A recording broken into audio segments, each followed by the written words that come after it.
لغمان پوهنتون کې د نوي کال نوو هیلو او نوي فکر تر نامه لاندې غونډه ترسره شوه. په دې غونډه کې د محصلینو له لوري مقالې، علمي سیالۍ، تمثیلي پارچې هم ترسره شوې.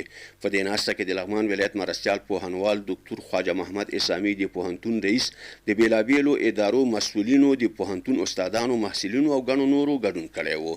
د لغمان پوهنتون رئیس ډاکټر عصمت الله دراني او د پوهنتون استاد عمران الله خنجر د نوي فکر، نوو هیلو، د نوي تعلیمي کال او د پوهنتون د بېلابېلو برخو او تدریسي بهیر په اړه معلومات شریک کړل. د لغمان ولایت مرستیال پوهنوال ډاکټر خواجه محمد اسامي خوښي وښوده چې دغه ډول برنامې جوړیږي. هغه ویل لازمه ده چې ځوانان نوی او مثبت فکر، د سولې په ارزښت او په ګڼو نورو برخو کې حلالخیزې خبرې وکړي.